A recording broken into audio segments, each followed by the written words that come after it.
বাংলাদেশ এবং বাংলাদেশের বাইরে পৃথিবীর বিভিন্ন প্রান্তে যে যেখান থেকে চ্যানেল আই দেখছেন আপনাদের সকলকে সাদর আমন্ত্রণ তৃতীয় মাত্রা দেখবার জন্য। প্রিয় দর্শক, রাজনীতি, অর্থনীতি এবং কূটনীতি মোটা দাগে একটা আরেকটার সঙ্গে সম্পর্কিত, একটাকে বাদ দিয়ে আরেকটা চিন্তা করাও অসম্ভব প্রায়।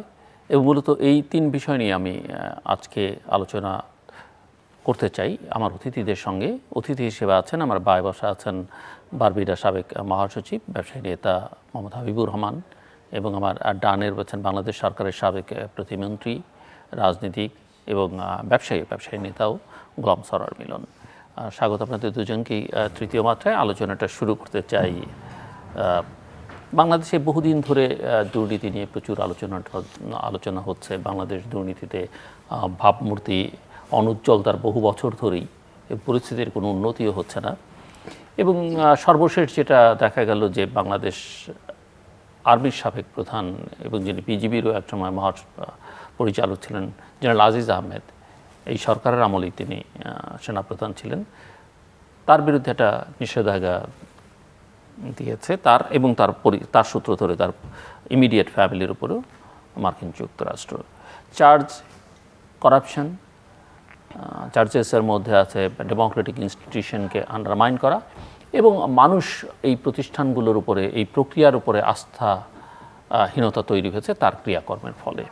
সো আমি আপনাদের দুজনের একটু প্রতিক্রিয়া শুনতে চাই, কারণ আপনারা রাজনীতি করলেও ব্যবসার সঙ্গেও যেহেতু দুর্নীতিটাও আপনাদেরকে দিস ওয়ে দ্যাট ওয়ে স্পর্শ করে, স্বীকার করেন কিংবা না করেন। কারণ অনেকেই জানি যে হয়তো দুর্নীতির আশ্রয় নিতে হয়, প্রশ্রয় দিতে হয়, ঘুষ দিতে হয়, চাঁদা দিতে হয়, অন্যায্য চাঁদা, ন্যায্য চাঁদাও আছে। আমি ন্যায্য চাঁদাই কথা বলবো যে পৃথিবীতে অনেক বড় ব্যবসায়ীর এই পলিটিক্যাল পার্টিকে পলিটিশিয়ানদের দেয়, লিগ্যাল ওয়েতে দেয়, বা এটা একটা কথা, কিন্তু অনেক সময় চাপে পড়ে বাধ্য হয়ে দিতে হয় নানান কিছুকে, কিন্তু সেগুলো মুখে বলা যায় না।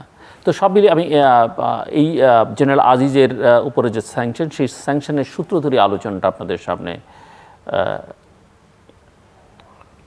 আনতে চাই এবং আলোচনাটা আপনাদের কাছ থেকে শুনতে চাই। মিস্টার হাবিবুর রহমান। ধন্যবাদ দিলু ভাই।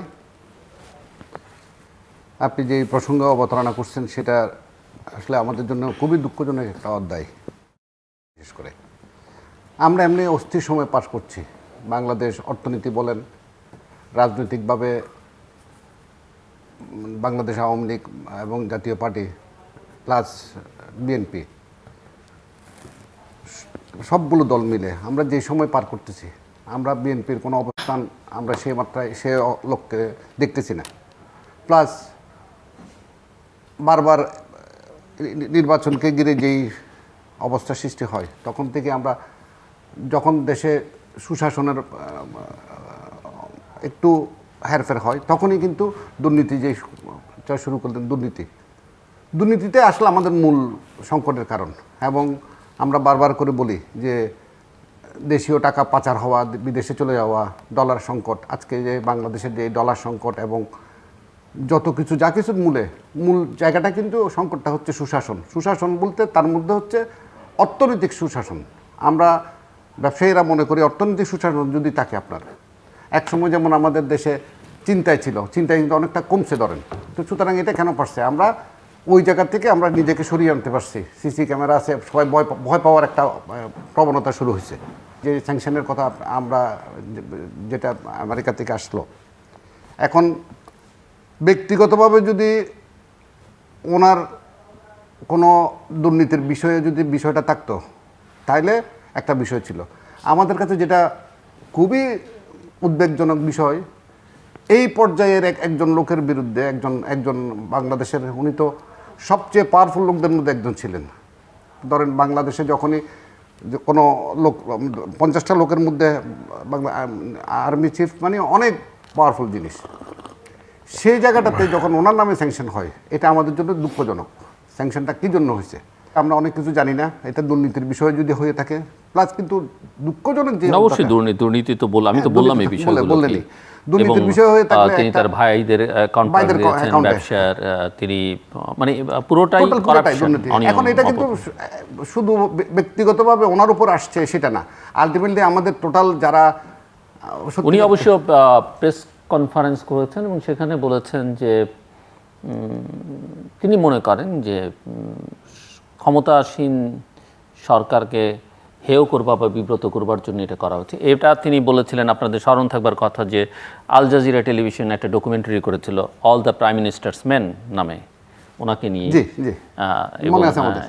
এবং সেই প্রেক্ষিতে আমি যে বিষয়টা বলতেছি, এখন যদি ওনার ব্যক্তিগত বিষয় না, এটা আসলে সত্যিকার অর্থে এটা উনি নিজে স্বীকার করলেন যে এটা ব্যক্তিগত বিষয় না, সরকারের বিব্রত। কিন্তু আমি একটা ছোট্ট এই জায়গায় আপনাকে একটু একটা লাইন টানতে চাই, যে লাইনটা হচ্ছে ঠিক ইলেকশনের পরপর যদি এই ঘটনা ঘটতো, ইলেকশনের পরপর যে জাতীয় ইলেকশন যেটা হয়ে গেল, কতটুকু হয়েছে কী হয়েছে আমরা সবাই জানি। এখানের সেই পর্যায়ে কোনো ইলেকশনই, এটা কোনো ইলেকশনের নামের জাস্ট একটা ইলেকশন হয়েছে,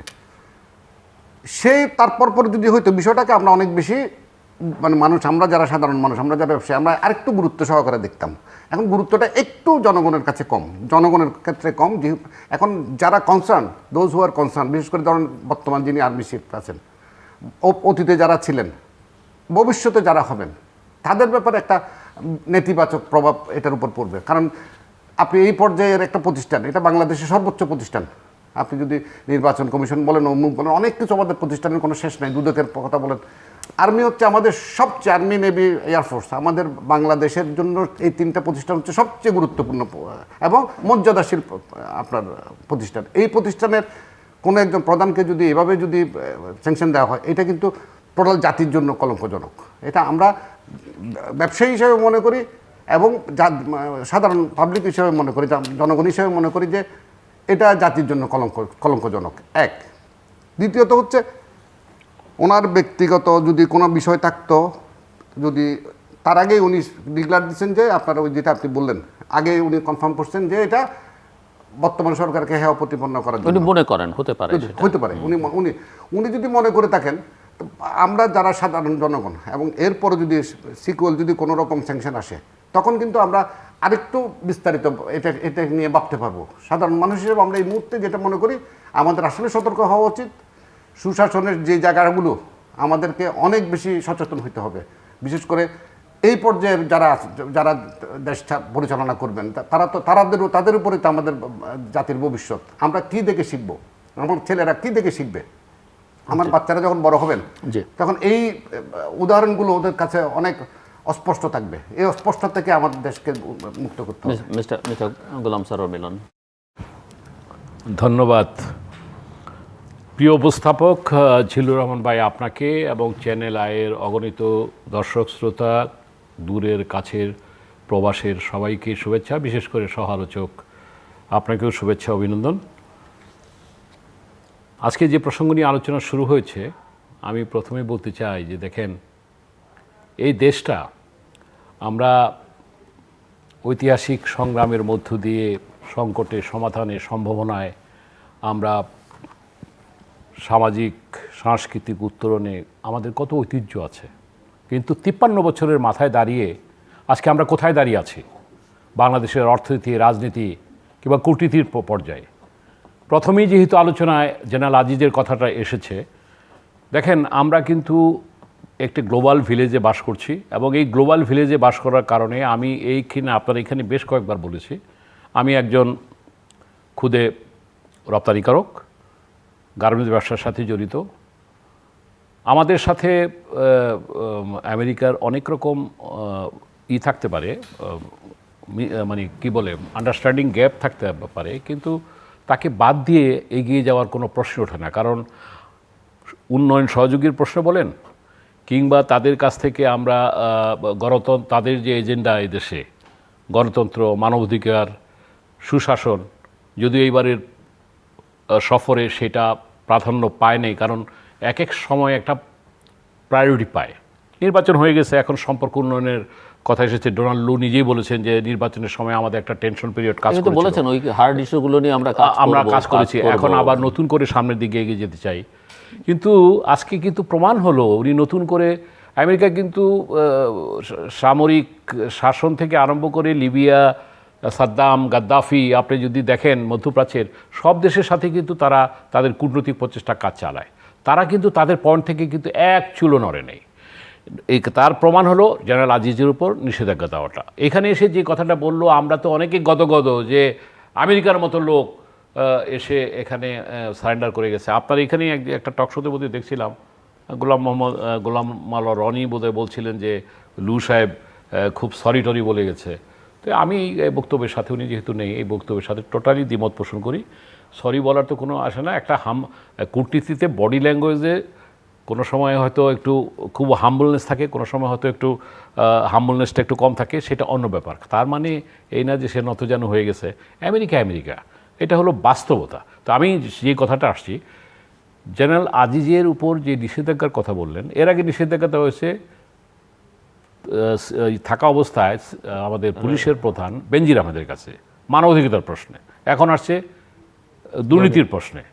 তাহলে তারা তাদের যে বক্তব্যটা যে দিয়ে আসছিল, এটা থেকে তারা সরে নেয়। এবং এই মেসেজটা উনি সেনাপ্রধান থাকা অবস্থায় হয়তো এইটা পান নাই, মেসেজটা পান নাই, কিন্তু সেনাপ্রধান থেকে অব্যাহতি মানে রিটায়ার্ডের পর এই মেসেজটা কিন্তু এটা অনেক দূর পর্যন্ত যাবে। এবং আমি মনে করি, আমার ক্ষুদ্র রাজনৈতিক অভিজ্ঞতায় যদি বিশ্লেষণে যেটা মনে করি, ইটস স্টার্ট এগেইন। কারণ আমেরিকার নির্বাচনের পরে অ্যাকচুয়ালি তাদের যে পদক্ষেপ এই অঞ্চলকে জুড়ে, বিশেষ করে বাংলাদেশকে কেন্দ্র করে ভূ রাজনীতির ক্ষেত্রে বাংলাদেশ কিন্তু অত্যন্ত গুরুত্বপূর্ণ। এবং এই জায়গাটায় বাংলাদেশ যাতে চীনের পক্ষে অবস্থান গ্রহণ না করে, সেই ক্ষেত্রে আমেরিকা স্বভাবতই চাইবে তার বলয়ের মধ্যে থাকতে। এখন আমরা যদি ক্ষমতাসীনরা, আমরা ক্ষমতায় থেকে যদি তুচ্ছ-তাচ্ছিল্যের সাথে কথা বলি, আমরা তাকে দাওয়াত দিই, উনি আসছেন ওনার এজেন্ডা নিয়ে, এসব কথাবার্তা বলি, দেখেন এগুলি রাজনৈতিক ময়দানে হয়তো হতে পারে, বাস্তবে এটার সাথে মিল নাই। এই ঘটনাটা প্রমাণ করে আমার মনে হয় কি যে আমাদেরকে অনেক সচেতন হতে হবে। এবং এটা আর্মির ভাবমূর্তির জন্য আমরা ভাবমূর্তি সংকটে পড়ে গেলাম। ওই যে অ্যানাউন্সমেন্টের মধ্যে এটা আছে যে বাংলাদেশের গণতান্ত্রিক প্রক্রিয়াকে তিনি আন্ডারমাইন করেছেন এবং মানুষ গণতান্ত্রিক প্রতিষ্ঠান এবং প্রক্রিয়ার উপরে আস্থাহীন করে তুলতে উনি ভূমিকা রাখছেন। দুটো বিষয়, এবং সরকারের প্রসঙ্গটা যেটি উনি বলেছেন সরকারের সঙ্গে যুক্ত, যদিও সরকারের কথা এখানে মেনশন করা হয়নি, কিন্তু আমরা বহু বছর ধরে এই আলোচনা আছে যে এই সরকারের আমলেই তার 3 ভাইয়ের দণ্ড মওকুফ করা হয়।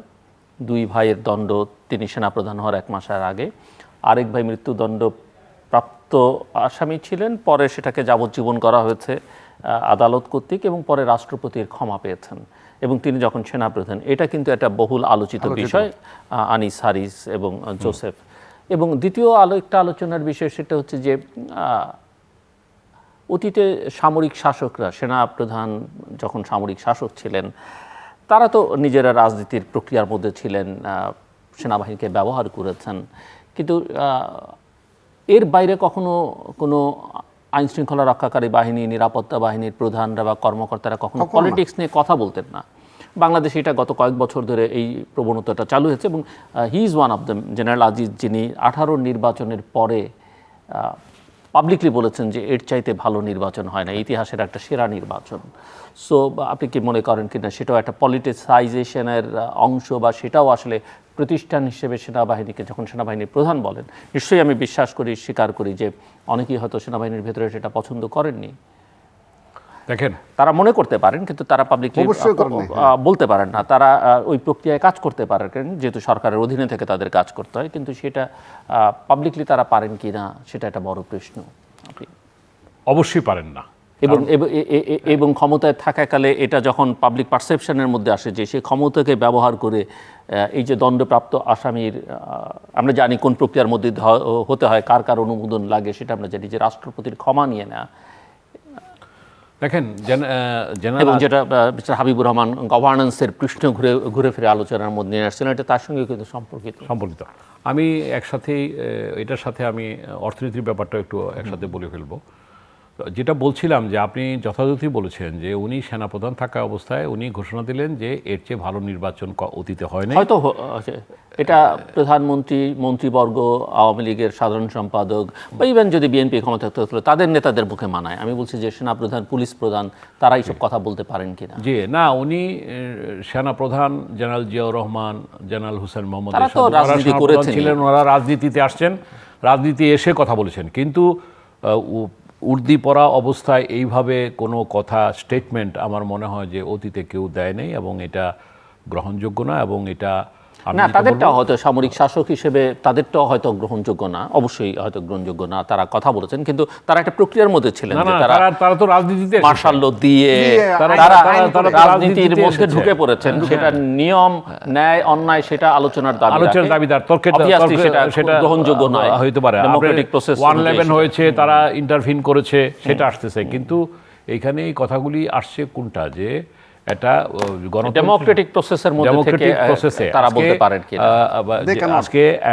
আজকে আমেরিকানদের যে বক্তব্য যে গণতন্ত্রটা ভোটটা সুষ্ঠু হইতে হবে, এবং তারা ডোনাল্ড লু লাস্টে এসে যে কথাটা বলেছিলেন যে মানে আপনি ডেমোক্রেটিক প্রসেসকে বন্ধ করে দিয়ে বলেন সেটা নিয়ে আলোচনা হতে বিতর্ক হতে পারে, ফাইট হতে পারে, বিনা শর্তে ডেমোক্রেটিক প্রসেসের মধ্যে আপনি সেটা বিনা শর্তে কিংবা আলোচনার কথা বলেছিলেন, কিন্তু সেই আলোচনাটা হয়নি, যেটা জনগণের এটা দাবি ছিল যে একটা আলোচনা হওয়া দরকার এবং গ্রহণযোগ্য নির্বাচন হওয়া দরকার, অংশগ্রহণমূলক নির্বাচন হওয়া দরকার। আমার মনে হয় জেনারেল আজিজের যে ঘটনাটা ঘটেছে এটা আমাদের দেশের জন্য, যেটা হাবিব ভাই বলেছেন আমি একমত, এটা আমরা বিব্রত, আমরা উদ্বেগ উৎকণ্ঠায় আছি যে তাহলে কি আরও ভবিষ্যতে আরও অনেকের জন্য কি এমন কিছু ব্যবস্থা করছে, কারণ আমরা জানি তারা ভিসা নীতি দিয়েছে, তারা ভিসা নীতি উইথড্র করে নাই, তারা এমন না যে এইবারে তারা তো ভিসা নীতি কার্যকর করছে, এই ঘোষণাও কিন্তু নীতির ঘোষণার কয়েক মাস পরে বলেছে যেটা কার্যকর করছে। তো সুতরাং আজকে এখানে আনন্দিত হওয়ার কিছু নাই যে ডোনাল্ড লু এসে কথাবার্তা চলে গেলেন। হ্যাঁ, নতুন সম্পর্কের মাত্রায় এই সরকারের সাথে হয়তো যে গ্যাপটা ছিল, টেনশন ছিল, সেটা হয়তো কমিয়ে সামনে অর্থনৈতিকভাবে এগিয়ে যাওয়ার জন্য তারা কাজ করবে, সেটা তো হতেই পারে, এবং সেটা আমরা অবশ্যই ওয়েলকাম করি। আমি যেটা বলছি যে আজকে দেখেন, এই যে আপনি অর্থনীতির মধ্যে ঢুকতে চাইছেন, তো আমি এই আলোচনাটা ওনাকে দিতে আসি, যেহেতু আপনি একটু সময় নিচ্ছেন। সো এই যে বলছিলাম যে কূটনীতির সঙ্গে অর্থনীতির একটা সম্পর্ক আছে। মিস্টার গোলাম সরোয়ার মিলন বলছিলেন যে আমেরিকার সঙ্গে আমাদের তুচ্ছ-তাচ্ছিল্য করবার কোনো সুযোগ নেই, কারণ তাদের এখানে সবচেয়ে বড় ইনভেস্টমেন্ট তারাই, সবচেয়ে নাম্বার ওয়ান, আমাদের এক্সপোর্ট মার্কেট তারাই নাম্বার ওয়ান, আমাদের বিপদে দুর্যোগে দুর্বিপাকে তারাই সবার আগে, সেটা কোভিড বলি, রোহিঙ্গা বলি, সব ইস্যুতে আমাদের ছেলেমেয়েরা সাধারণভাবে ওখানেই বেশি যেতে চায়। তো সব মিলিয়ে আমি যেটা আলোচনার মধ্যে আনতে চাই যে অর্থনীতির হালচালটাও আসলে কি, সাধারণ মানুষ তো সাফার করে, সরকারও স্বীকার করছে, চেষ্টাও তারা করছে, কিন্তু এই যে বোঝাই যাচ্ছে যে এখন রিজার্ভ কমে যাচ্ছে, ডলারের বাজার তো অস্থির, সেটা নিয়ে আবার একটা রেট হঠাৎ করে একদিন ওয়ান ফাইন মর্নিং একটা ঠিক করে দেওয়া হলো। সো সেটা নিয়ে কেউ সন্তুষ্ট, কেউ অসন্তুষ্ট, এবং অর্থনীতিবিদরা মনেই তো করেন যে এটা দিয়ে সমস্যার সমাধান হবে না।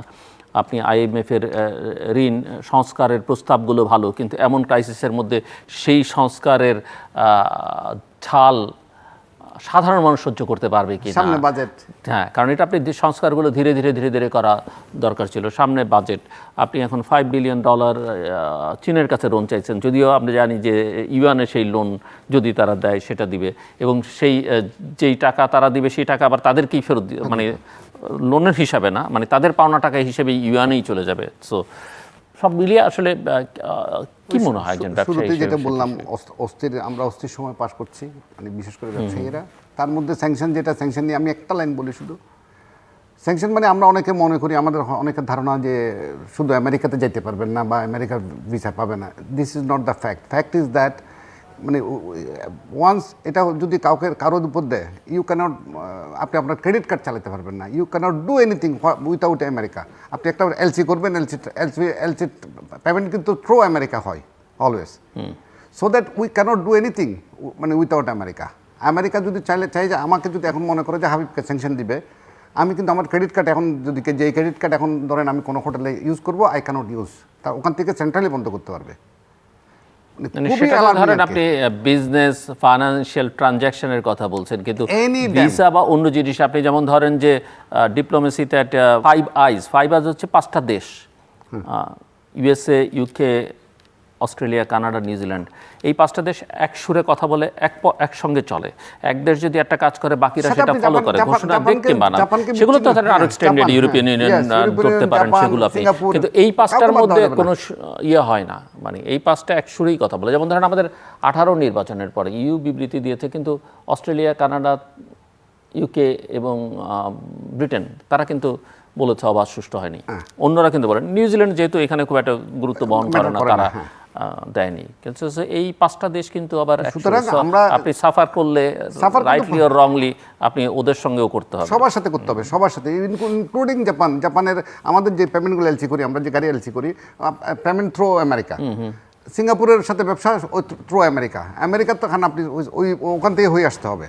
সুতরাং শুধু এটা স্যাংশন মানে একটা ছোট জিনিস না, মানে আমেরিকা ভিসা পাইলাম না, আমার ছেলে যেতে পারলো না, বা আমি ওখানে ঢুকতে পারলাম না। This is not the theme is that আমরা অনেক বড় বিপদের দিকে এগিয়ে যাচ্ছে। এটা অনেক বড় সংকট।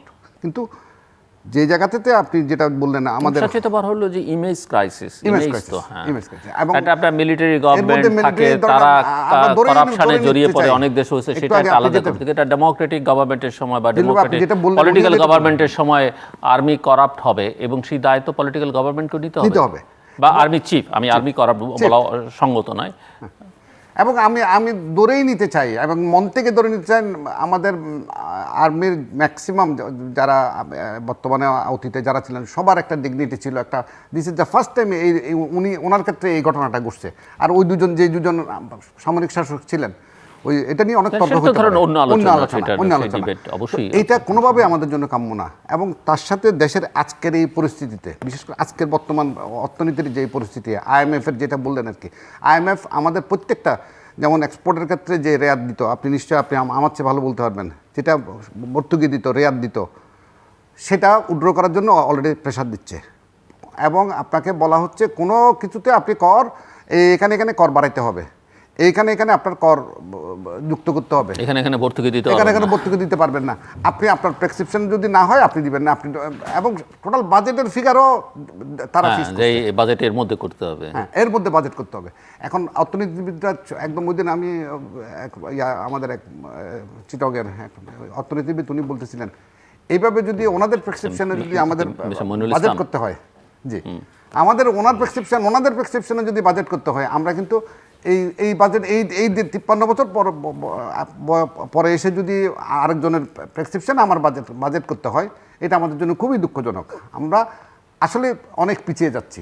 টোটাল ডলারের কথাই বলি, শুধু ডলারের বিষয়টা বলি, হঠাৎ করে একদিনে 60 টাকা, এটা IMF-এর প্রেসক্রিপশন। তাও যদি 117 টাকা যদি ফিক্সড করে আমরা ধরে নিতাম যে এটা ফিক্সড, আমি গতকালকেও পেমেন্ট করছি 122, গতকাল ক্যালসি পেমেন্ট করছি 122। আমরা কোন দেশে বাস করি? এটা মানে যে বাংলাদেশ ব্যাংকের এই মনিটরিং সেলটা ওরা আবার এক্সট্রা নিচ্ছে প্রত্যেকটা ব্যাংক। মানে আপনি 117 ফিক্স করে দেওয়ার পর আবার 5 টাকা বেশি নিচ্ছে, ওরা নাকি বাইরের থেকে কিনতে হয়। মানে আমাদের উপর, এবং এই যে ইনফ্লেশন আপনি যদি, এবং দ্রব্যমূল্যের দাম, প্রধানমন্ত্রী ওই দিন যথার্থই বলছেন, ওনার একার পক্ষে তো আর আসলে সব কিছু করা সম্ভব না। উনি কিন্তু ঠিকই বলছেন, যে যথার্থই বলছেন যে আমরা খুব খারাপ সময়ের মধ্যে যাচ্ছি, কারণ এই যে জিনিসের দামপত্র আমরা আপ্রাণ চেষ্টা করে যাচ্ছি একটু, মানে ওনার বক্তব্য স্পষ্ট ছিল। কিন্তু ডলারের দাম যদি এভাবে বাড়তে থাকে, আমরা তো এখনও পুরোপুরি আমদানি নির্ভর, আমরা এমন কোনো কিছু তৈরি করি নাই। আর দেশের যে জিনিসগুলা, মানে বাংলাদেশে উৎপাদন যেটা যে করে আপনি প্রোডাক্টিভিটি বাড়াবেন, মানুষকে দিবেন, সেটা এখনও সেই ইনফ্রাস্ট্রাকচার আমরা এখনও এই অবকাঠামোতে ঢুকতে পারি নাই। আমি গাড়ির কথাই বলি আপনাকে, আমি ওই দিন বলতেছিলাম একজনকে, হঠাৎ করে আমাদের গাড়ি, যেমন আমাদের পুরাতন গাড়ি আমরা জানি, পুরাতন গাড়ি বলি, আমি রিকন্ডিশন গাড়ি বলবো না আজকে থেকে। আর ধরেন আমি পুরাতন গাড়ি, আমরা যেটা পুরাতন গাড়ি 5 বছর পুরাতন গাড়ি, আমরা এখানে ওখানে 2024-এর গাড়ি আনতে পারি, আমরা আবার 2019-এর গাড়ি আনতে পারি, আমরা সবগুলো আনতে পারি। ওরা চালানোর পর একটু করে চালানোর পর আমরা 5,000 কিলোমিটার, 10,000 কিলোমিটার, 50,000 কিলোমিটার পর্যন্ত আমরা গাড়ি আনতেছি। এই গাড়িগুলো আমরা কমে পাই। যে গাড়িটার মূল্য ধরুন $10,000, ওইটা আমরা $5,000 পাচ্ছি। ঠিক আবার সরকার করতেছে কি, এখন কিছু ইদানিং এক মন্ত্রী, শিক্ষামন্ত্রী গিয়ে নতুন গাড়ির শোরুম উদ্বোধন করতেছে। কি বলে আবার ওখানে বলতেছেন, সরকারের পলিসির কারণে নতুন গাড়ির বাজার সয়লাভ হচ্ছে না, নতুন গাড়ির মার্কেট হচ্ছে না। আর আমার নতুন গাড়ি দিয়ে কী করবো? আমি নতুন গাড়িতে যে $20,000 যাচ্ছে, আমার তো মাত্র যাচ্ছে $5,000। আপনি একদিকে বলবেন ডলার সংকোচন, ডলারকে সমুন্নত রাখার জন্য আমদানি সংকোচন করবেন, আবার ব্র্যান্ড নিউ গাড়িকে আপনি অবাধে আমদানি করতে দিচ্ছেন। যারা অ্যাসেম্বলিং প্ল্যান করে তারা কিন্তু জাস্ট ওখান থেকে জিনিস টেনে স্ক্রুড্রাইভার টাইট করে, ওটার জন্য আপনি ভর্তুকি দিচ্ছেন, ডিউটি কম। সবচেয়ে মজার ব্যাপার হচ্ছে আমি যে গাড়িটার 20 লাখ টাকা ডিউটি দিই 2019 সালের 5 বছর পুরাতন গাড়ি, ব্র্যান্ড নিউ গাড়ির ডিউটি দিচ্ছে 16 লাখ টাকা ওরা। কেন ওরা ভ্যালু দেখাইতে হয় না, আমাদের তো ভ্যালু ইয়েলো বুক ভ্যালু দিয়ে, যেটা আমাদের একটা স্পেসিফিক করা আছে। আপনি একদিকে চাইবেন ডলার সেভ হোক, আর একদিকে আপনি ব্র্যান্ড নিউ গাড়ি আমদানি করার জন্য অ্যাসেম্বলিং প্ল্যান করবেন। আপনি হঠাৎ করে বড় লোক হয়ে যাবেন, আপনি হঠাৎ করে সিঙ্গাপুরে যাবেন, আপনি হঠাৎ করে মালয়েশিয়া হয়ে যাবেন। মালয়েশিয়া হওয়ার আপনার স্বপ্ন দেখতে পারেন, আপনি দুঃস্বপ্ন কেন দেখেন। আমি আমার গাড়ি নিয়ে বলতেছি, দেশীয় উৎপাদন বাড়ানোর জন্য আপনি নতুন গাড়ির, এবং এই গাড়িগুলো সবচেয়ে দুঃখজনক মিলন ভাই বলি আপনাকে, 5 বছর পরে এই গাড়িগুলো একটারও হদিস পাওয়া যাবে না, নো রিসেল ভ্যালু। কোনগুলো? এই যে চাইনিজ গাড়িগুলো, আচ্ছা আচ্ছা। চাইনিজ গাড়িগুলো আপনি মানে আমরা নিয়ে আসতেছি, চালাচ্ছি, রাস্তায় চলতেছে। এখন তো কিছু লোকের কাছে ধরেন ওই এমনি টাকা হয়ে গেছে যাদের কাছে, তাদের কাছে আবার রিসেল ভ্যালু খুব একটা ম্যাটার করে না। কিন্তু 5 বছর পরে এই গাড়িটা তো ডাম্পিং করতে হবে। এই ডাম্পিং করা যে আমাদের জন্য কত বড় দুর্ভাগ্যজনক হবে, আমাদের এখনও পর্যন্ত এক্সিট প্ল্যান হয়নি। ঢাকা শহরের যানজট এত কথা বলে না, আমরা অনেক দিন থেকে বলে আসতেছিলাম আপনি একটা এক্সিট প্ল্যান করেন, 18 বছর পর্যন্ত গাড়ি চালাতে পারবেন ঢাকা শহরে, তারপর আপনি গ্রামে দেন, আলটিমেটলি প্রান্তিক জনগোষ্ঠী গাড়িগুলো পাবে, আপনি সেদিকে কোনো নজর নাই। আপনি আসেন শুধু ফল আমদানি করতে দিলেন, আপনার এখানে বলে গেছিলাম ফল আমদানি সংকুচিত করতে হবে, কারণ ডলারের জন্য ফল আমদানি অফিসিয়ালি বন্ধ করলেন, আপনি সংকুচিত করছেন কি জানেন? এক ব্যক্তি, ওনার ব্যাংকের মালিক, উনি সব ফল ইম্পোর্ট করলো, ডলার কিন্তু টিকি পাচার হলো, ডলার কিন্তু টিকি চলে গেল, মনোপলি। একজনকে বড় লোক করে দেওয়া, বলা হচ্ছে এটা 1000 কোটি টাকা এই কত কয়েকদিনে কামাই উনি ইনকাম করে নিয়ে গেছেন। আপনি এইসব পলিসি আমাদের ভাইবেল না, তো যে বঙ্গর পরিস্থিতিতে আছি। জি, আমি আসছি আবার আপনার কাছে, আপনি আরো বলবেন। মিঠা গোলাম সরোয়ার মিলন। যে অর্থনীতির প্রসঙ্গে কি বলবো, যে অর্থনীতির সবগুলি সূচকই যদি দেখেন আমাদেরকে কিন্তু অশনি সংকেত বলেন, সতর্ক বার্তা কিন্তু দিচ্ছে। আপনি দেখেন আমাদের রাজস্ব আহরণের লক্ষ্যমাত্রা পূরণ হচ্ছে না, আমাদের বিদেশি ঋণ পরিশোধের চাপ বাড়ছে, আমাদের বেড়েই চলছে বাজেটের ঘাটতি, আমরা বাজেট করতে যাচ্ছি কয়দিন পরে, বৈদেশিক মুদ্রার নিম্ন গতি, আপনার রপ্তানি ও রেমিটেন্সের ভাটা, উচ্চ মূল্যস্ফীতি, বিনিয়োগের স্থবিরতা, আর্থিক খাতে আমাদের ঘাটতি, উচ্চ প্রবৃদ্ধি দ্বারা ছন্দপতন এবং জ্বালানি, খাদ্য এবং কাঁচামালের আমদানি ব্যয় বৃদ্ধি, এই সূচকগুলি কোনোটাই তো পজিটিভ না, সবগুলি তো নেগেটিভ। আজকে এই সূচকগুলি তো অর্থনীতির কেউ অস্বীকার করতে পারবে না। এবং আমি রিজার্ভের কথা বলি আপনাকে, হাবিব ভাই আপনি ভালো করে জানেন যে এই সরকার বিশেষ করে 2013 সন থেকে 2018 সাল পর্যন্ত 13 সনে 18 বিলিয়ন ছিল রিজার্ভ।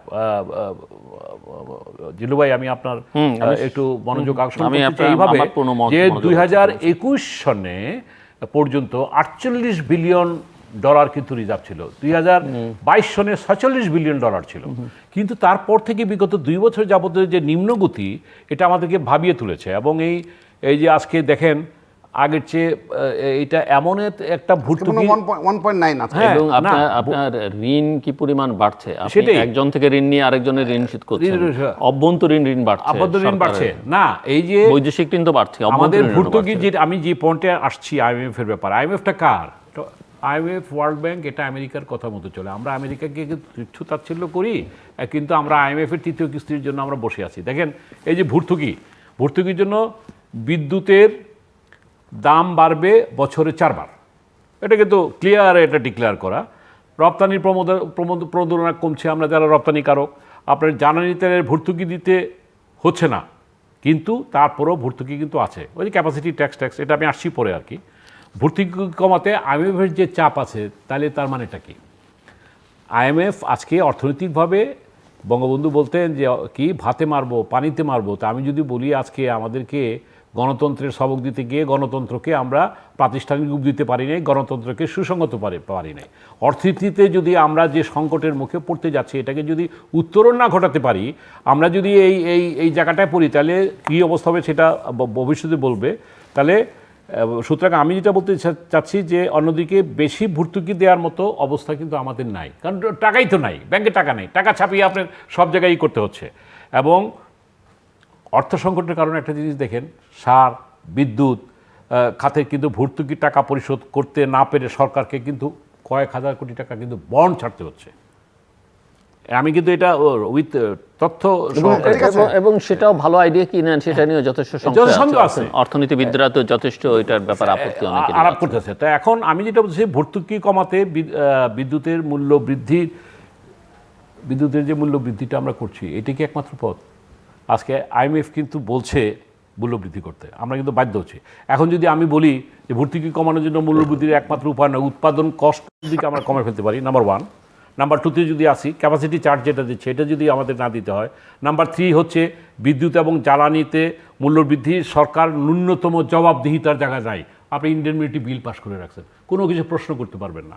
নাম্বার 4, আপনার সুশাসনের কথা বলেন। IMF কেন এখানে, IMFকেও কেন আমি বলি যে IMF কেন করে নাই, IMF কেন আজকে এই দায় মুক্তির ব্যাপারে কোনো প্রশ্ন তুলছে না? আজকে এই জায়গাটায় আসতে হবে যে আপনি এই যে বিদ্যুৎ দেখেন, আজকে আগে BERC, Bangladesh energy regulatory commission, আগে সেখানে গণশুনানি হতো। 22 সনের পর আপনি আইন পরিবর্তন করে কি করলেন? নো গণশুনানি, আপনি ওই মন্ত্রণালয় ডিসিশন দিবে। তো এই যে আপনি সুশাসনের কথা বললেন, আপনি প্রতিটা ক্ষেত্রেই তো সুশাসনের কথাগুলি আসে। আমি লাস্টে যে পয়েন্টটা বলতে যাচ্ছি যে বিদ্যুৎ জ্বালানির মূল সমস্যাটা হচ্ছে যে জবাবদিহিতার জায়গাটা আমরা শেষ করে দিয়েছি, কোনো জায়গায় আমরা নেই। এবং বিভিন্ন দেশি বিদেশিকে আমরা এমন সুবিধা দিয়েছি যে তারা কোনো এমন বিধান করে দিয়েছে যে ইন্ডেমনিটি কোনো কোশ্চেন করা যাবে না, আপনি করে যান। এবং অপরিকল্পিতভাবে এবং সক্ষমতা মানে অতিরিক্ত সক্ষমতার পরও আপনি উচ্চ হারে আপনি এটা করছেন এবং ক্যাপাসিটি চার্জ আপনি কিন্তু দিয়ে যাচ্ছেন।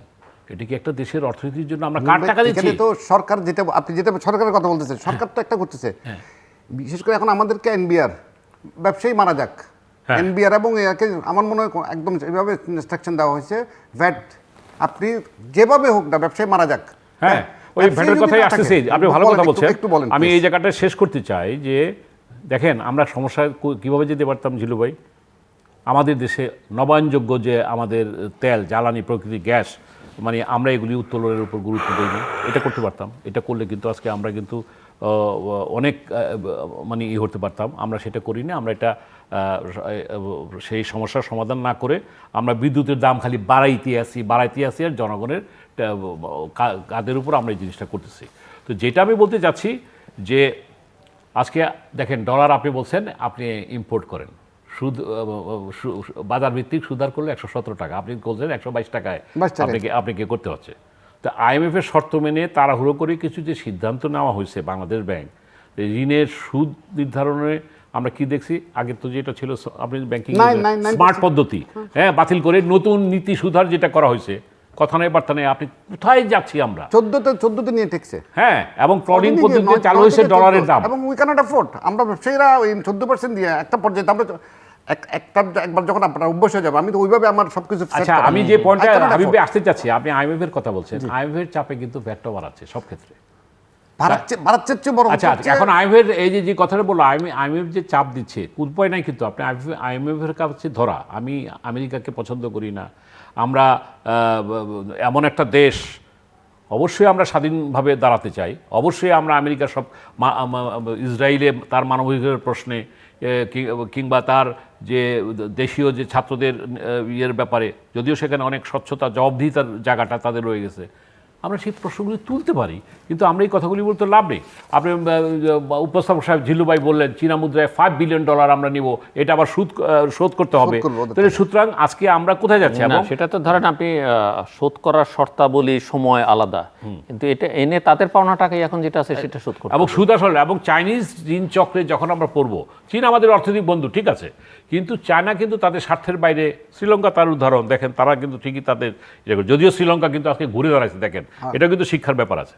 বিদেশি ঋণের যে সুদ আসল সহ যে দেওয়ার ব্যাপারে ডোনাল্ড লু এসে কী করলেন, আগের দিন পিটার হাস বাংলাদেশ ব্যাংকে গেলেন, ডোনাল্ড লুয়ের সে আলোচনা ছিল যে আমাদের যে সেভরনের কাজ করে যারা আমেরিকান কোম্পানিগুলি কাজ করছে, তারা তো ব্যবসা করে, তাদের টাকাগুলি কেন পরিশোধ করা হচ্ছে না? সালমান রহমান সাহেব সহজে তাকে বুঝালেন যে আমরা সবগুলি কোনোটা বন্ধ করি নাই, আমাদের বৈদেশিক মুদ্রার চাপ আছে, আমাদের কম আছে, আমরা টাকাগুলি দিয়ে দিব। অর্থাৎ এখানে আমেরিকা একটা পাওনাদারের ভূমিকা পালন করছে। আমি বলতে চাচ্ছি যে অবশ্যই দুই দেশের সম্পর্ক থাকবে, আমরা ইন্ডিয়া থেকে বা আরব থেকে চায়না থেকে আমরা টাকা নেব, এই যে চাপটা, এটা তো আমাদের জন্য না। লাস্টে বলবো যে দারিদ্র এবং মধ্যবিত্ত এবং নিম্নবিত্ত মানুষের আজকে দেখেন কোনো অবস্থা ভালো অবস্থা নেই। আজকে তারা কিন্তু মানে যেভাবে অবস্থা দাঁড়াইছে তাতে কিন্তু আমরা কিন্তু 57% কিন্তু আপনার কস্টিং হাই হয়ে গেছে। ফিক্সড আয়ের লোকেরা, নিম্নবিত্ত মধ্যবিত্ত যারা নাকি আপনাদের মতো যারা ব্যবসায়ী কিংবা আমাদের মতো আলহামদুলিল্লাহ ডাল ভাত খেয়ে আছি, কিন্তু আমাদের কিন্তু কস্ট অফ ডুইং বিজনেসটা বেড়ে যাচ্ছে, দুর্নীতি বেড়ে যাচ্ছে। আপনি চাঁদার কথা উনি বলেছেন, আপনি চাঁদা না দিয়ে আজকে দেখেন রাজনীতিটা কোথায় আসছে।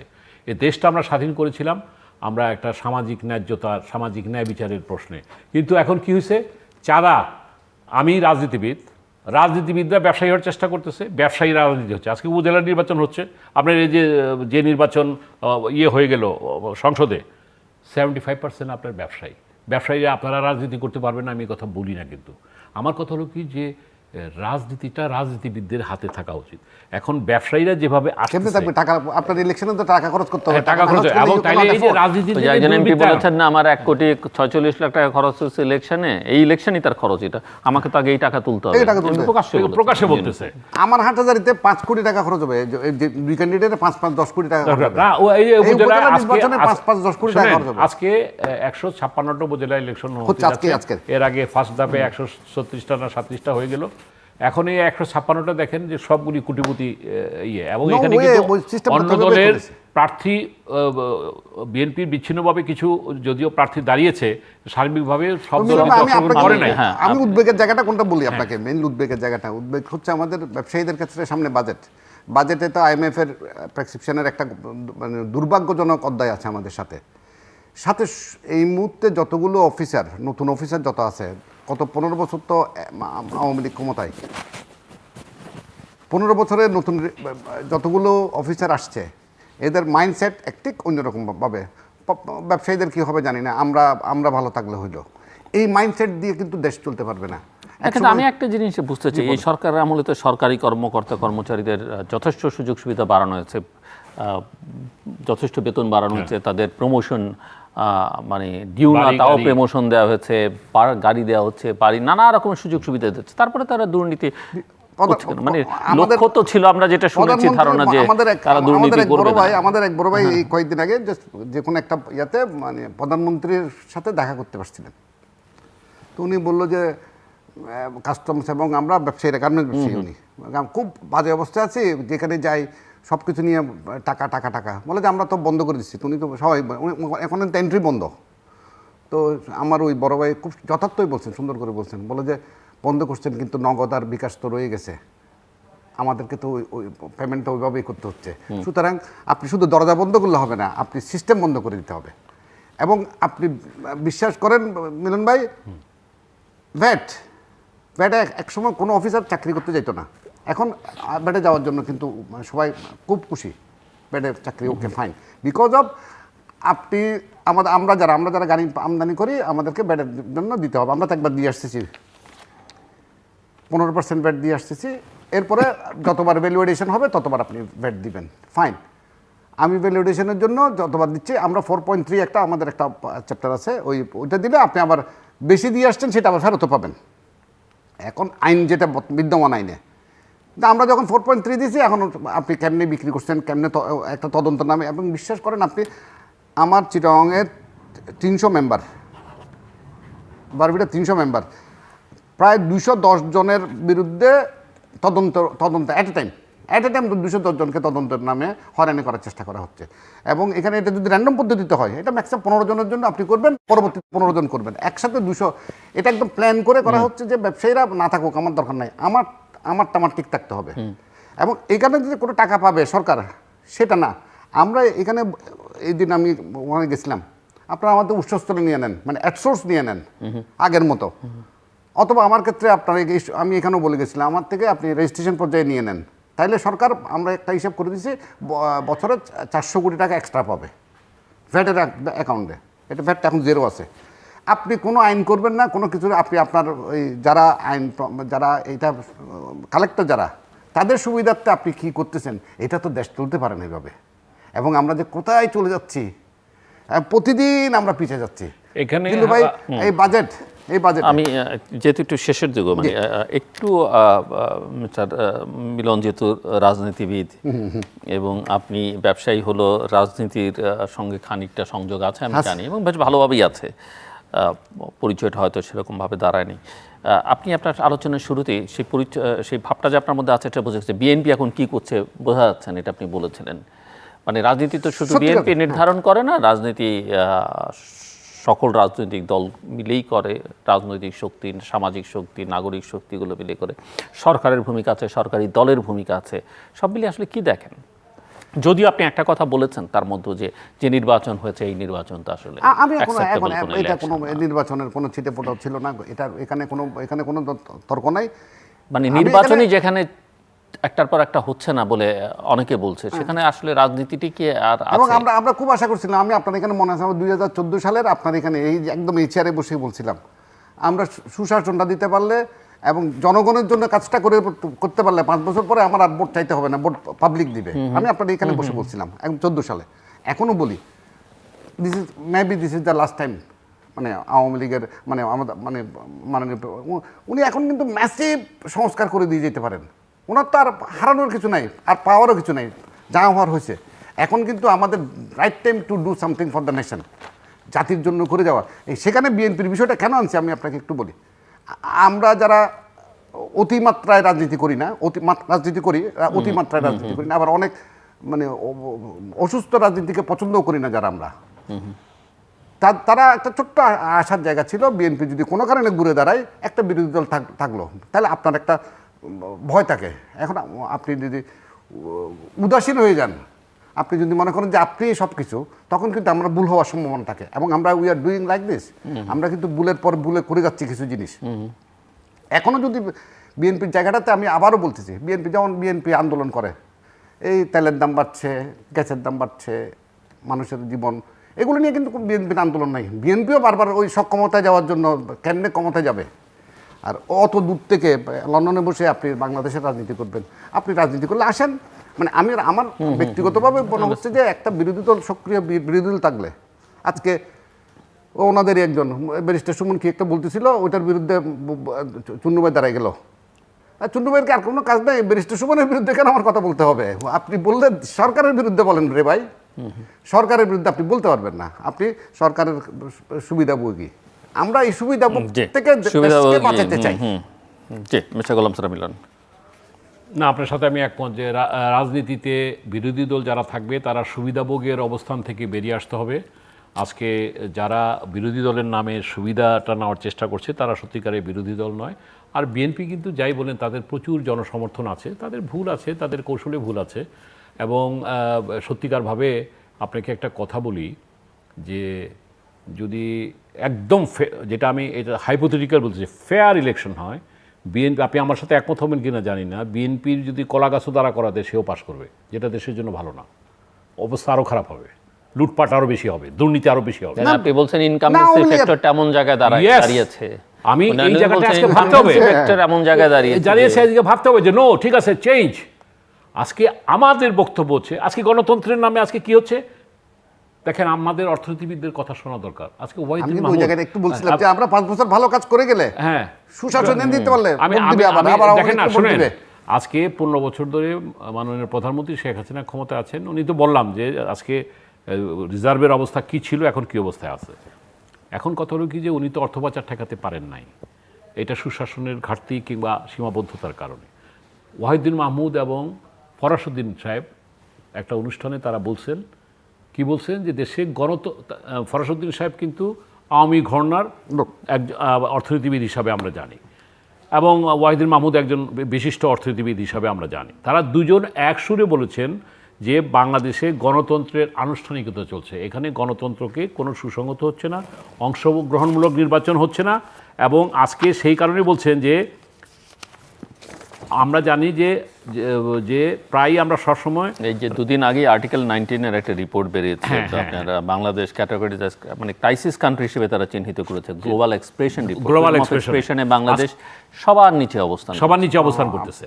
এবং আপনি আজকে দেখেন মানে যেই গ্রুপটা 5 এই ক্যাটাগরির সরকারের ছত্রছায়া থেকে প্রভাবশালীরা সব কিছু দখল করেন, জমি থেকে আরম্ভ করে ব্যবসা থেকে আরম্ভ করে।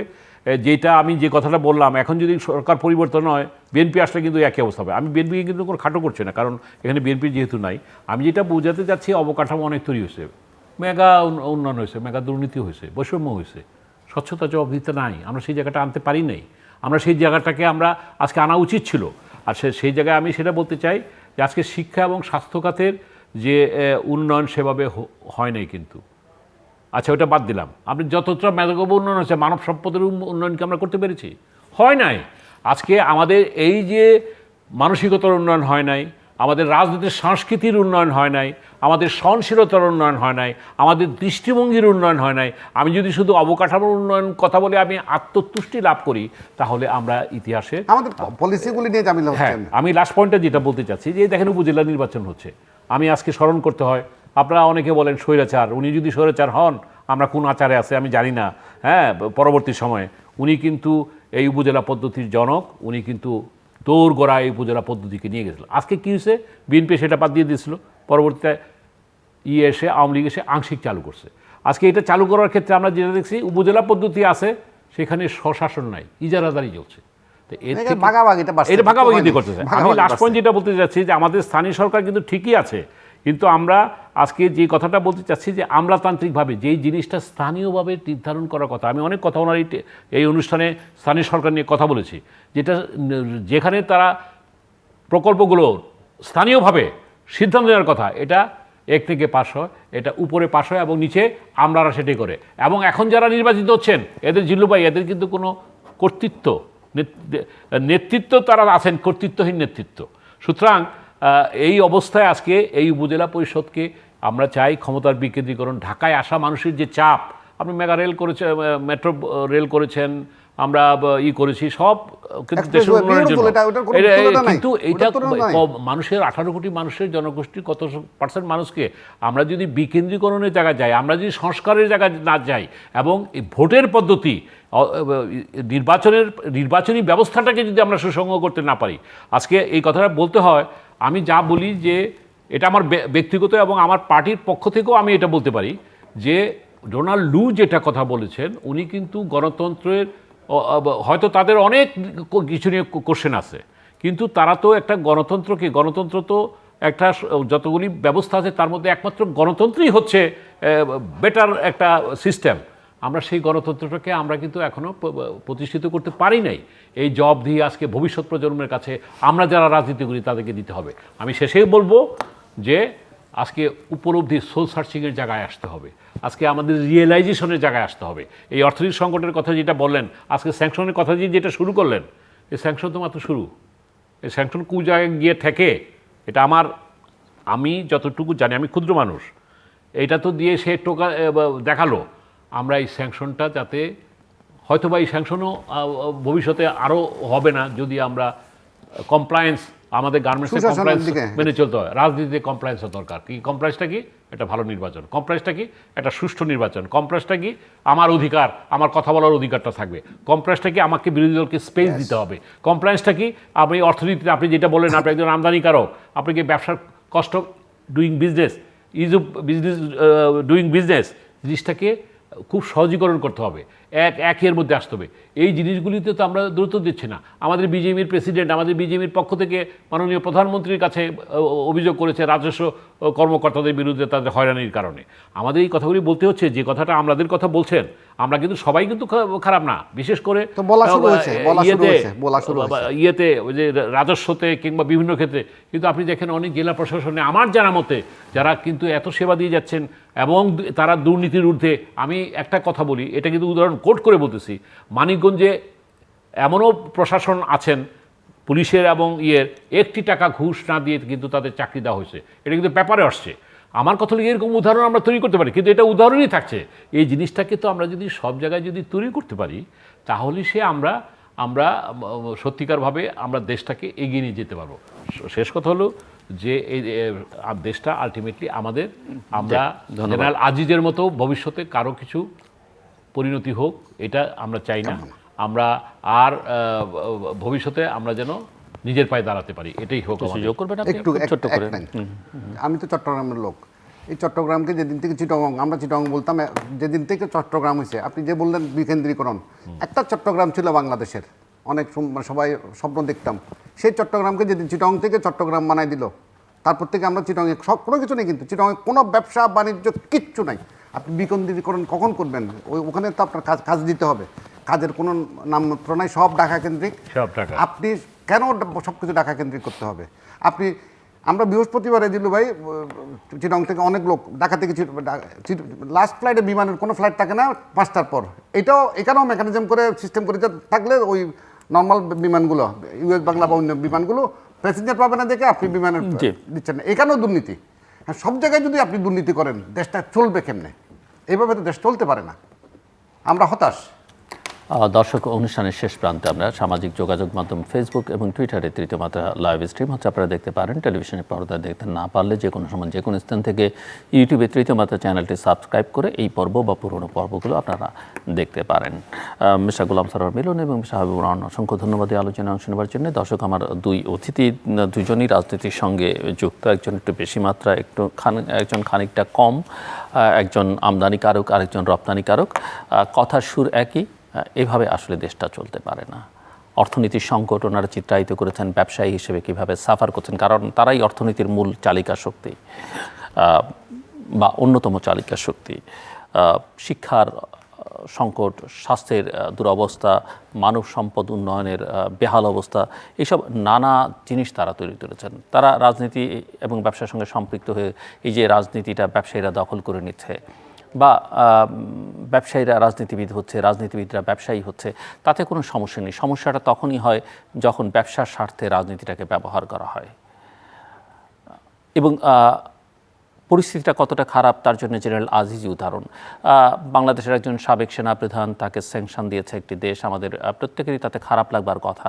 কিন্তু একই সঙ্গে তিনি দুর্নীতির প্রতীক হয়ে দাঁড়িয়েছেন, তিনি স্বজনপ্রীতির প্রতীক হয়ে দাঁড়িয়েছেন, তিনি ক্ষমতার অপব্যবহার করেছেন, রাজনীতিকরণের প্রতীক হয়ে দাঁড়িয়েছেন, এবং এর একটাও কাঙ্ক্ষিত নয়, একটাও কল্যাণকর নয়। সেই কারণে ওই যে জবাবদিহিতা, আইনের শাসন, সুশাসন প্রশ্নগুলো ঘুরে ফিরে আসে, সেগুলো নিশ্চিত করা আমাদের রাজনৈতিক নেতৃত্বের দায়। বিশেষ করে যারা ক্ষমতায় আছেন তাদের বিশেষভাবে দায়িত্ব, অন্যদেরও নিশ্চয়ই তাতে ভূমিকা রাখবার সুযোগ আছে। আমাদের সঙ্গে থাকবার জন্য অসংখ্য ধন্যবাদ। আপনাদের সবার জন্য শুভকামনা।